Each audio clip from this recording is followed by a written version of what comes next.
हमारे जिले में इतनी दुखद घटना हुई कि हमें सर में से हमारा सर ऊपर नहीं उठना चाहिए।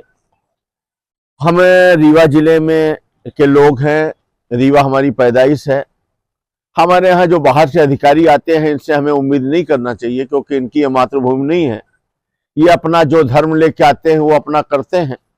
इनको कोई फर्क इसलिए नहीं पड़ना चाहिए कि एक एक पुलिस के अधिकारी के घर में, एक एसपी के घर में 40-40 सर्जरी लगे हैं। 10 खेती कर रहा, 10 वो कर रहा, 5 गनमैन लेके घूम रहे हैं। इनके बाल बच्चों को तो कोई दिक्कत होनी नहीं। हमें आपको इसी समाज में रहना है, और सबसे पहले तो ये हमारी गलती।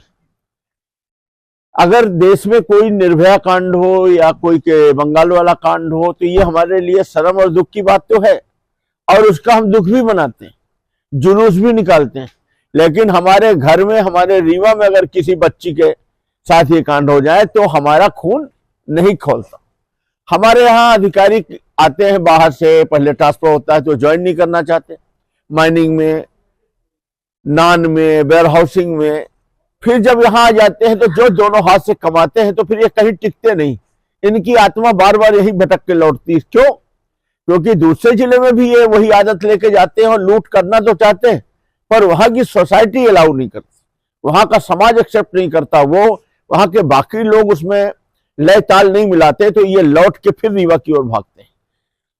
हमारे यहाँ ये कल्चर है कि तू भी लूट, मैं भी लूटूं, तेरे साथ घटना हो गई मुझे क्या मतलब, मेरे साथ हो गई तुझे क्या मतलब। बहुत स्वार्थीपन है ये, हमारे लिए बहुत दुखद बात है, और इसको हम स्वीकार करते हैं कि हमारी कमी। क्या ये पुलिस के अधिकारी नहीं देख रहे? इतनी बड़ी घटना घट गई और रीवा का आदमी अपने घरों में बढ़िया बैठा मजे में है, तो वो क्यों हमारे बीच में करेंगे? अभी ये दूसरे जिले में होता, मध्य प्रदेश के किसी और जगह या देश की किसी और जगह में होता तो पूरा प्रदेश हिल गया होता इस कांड से।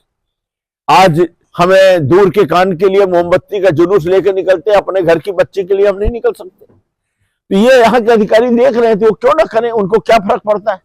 इतनी बड़ी घटना घट गई, कोई नेता ये कृत्य नहीं चाहता। रीवा की आम आदत, आम घटनाओं में हो गया है कि लोग इस तरह की घटनाएं ये कुछ सामने आ जाती है, बाकी रोज हो रही, ये नशेगत हो रही।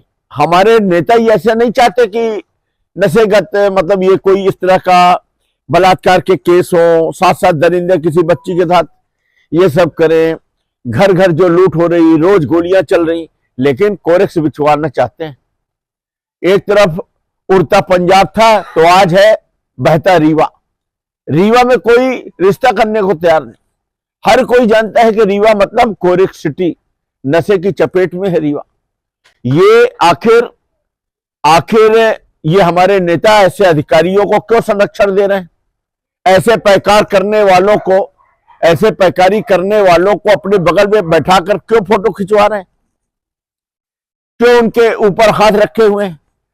जो टीआई शराब के कारोबार में, नशे के कारोबार में पार्टनर है, पूंजी लगाए हैं, उनका स्थानांतरण क्यों नहीं हो रहा? ये सब एक ज्वलंत प्रश्न है जो सबके सामने हो रहा है, और ये जो संरक्षण की राजनीति है, इसी के कारण आज हमारा रीवा जिला कोरेक्स सिटी बन चुका है। ये जो आरोपी पकड़े गए हैं 7 या 8, इनमें से 3 आरोपी पुलिस के रेगुलर पैकार, ये शराब पैकारी का और ये कोरेक्स का कारोबार करते हैं।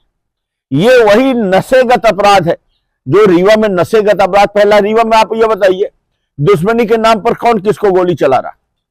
यहां बड़ी से बड़ी बात हो जाती है, किसी के अंदर इतनी खुददारी उद्दारी नहीं है कि उसके लिए बदला लेने जा रहा, लेकिन नशा करके गली चलते गोली चला रहे, गली चलते ऐसा करते कर रहे। ये अगर नशा ना होता तो क्या उस बच्ची की आबरू लुटती? आप भी जान रहे हैं कि वहां पर नशा कराने, आप बताइए, देवस्थान नहीं बचे। ये कोई गुड़ वाला मामला नहीं। पिछले चुनाव के, जो विधानसभा का चुनाव हुआ है उसके ठीक पहले हमारे यहां जो वर्तमान टीआई हैं, इन्हीं के कार्यकाल में सेमरिया में, पूर्वा प्रपात में सेम यही घटना घटी थी। महिला वो रिपोर्ट कराने गई, टीआई ने समझौता करा दिया कि आपकी इज्जत खराब हो जाएगी, और फिर वो एक सीनियर अधिकारी के पास गई तो वो उससे अश्लील बातें कर रहे थे। आपको पता है यहां क्या क्या होता है? ये इतना जलता हुआ रीवा है, और यहाँ की पुलिस तो शर्मसार कर देने वाली। भले आरोपी पकड़ लिए गए होते, लेकिन इसके बाद भी पूरा का पूरा जिला जल रहा होता, सब लोगों का खून खौल रहा होता, लोग सड़कों पे होते और कोई जगह होती। आप देखिए, आपको कहीं कुछ ऐसा नजारा आ रहा है? अब कहां गया बुलडोजर बुलडोजर? अब आपके पैकार हैं, आप चलाओ। तो मैं तो पुलिस को बाद में कहूंगा, धन्य है रीवा की जनता की अपने छाती पे बर्दाश्त कैसे कर रही है सब चीज। और ये यहाँ पर अधिकारी आकर इनका केवल एक काम है, सायरन बजाओ, प्रोटोकॉल मेंटेन करो, नेता को खुश रखो और कोरेक्स और दारू का धंधा करवाओ और पार्टनर बनो और कमीशन लो। और इस तरह से इतनी बड़ी घटना हमारे रीवा में हुई है उस बच्ची के साथ। वो आपकी भी बच्ची हो सकती है, हमारी भी बच्ची हो सकती है, किसी भी बच्ची हो सकती है। इन अधिकारियों की नहीं हो सकती, क्योंकि इनके घर में तो 40 अर्दली, पूरा होमगार्ड इनके घर में लगा है, 10 कुक हैं, 20 वो बनाने वाले हैं, 4 गन वाले हैं। इनके बच्चे तो बिल्कुल सरकारी पैसे में, ऐसो आराम इन्हीं का है। सिरमौर में कुल कितने अपराध, विश्वविद्यालय में कितने, सिमरिया में कितने, सदोर में, ये सब चीजें। फिर एक ये भी है, बलात्कार के कितने अपराध और छेड़छाड़ के, ये अलग। आपको पता है मध्य प्रदेश में रीवा सर्वोच्च स्थान पे है, नशेगत अपराध, गैंग रेप, छेड़छाड़ और आपराधिक घटनाओं में रीवा सर्वोच्च स्थान पे। और यहां संरक्षण क्यों है? क्योंकि हमारा प्रोटोकॉल मेंटेन है। इसको फंसा दो तो एसपी 1 मिनट में फंसा देता है, इसको बचा दो तो 1 मिनट में छोड़ देते हैं। तो और मुख्यमंत्री क्या देखते हैं, काहे की समीक्षा लेते हैं? इनको इसकी समीक्षा लेना चाहिए ना कि रिजल्ट क्या आ रहा है,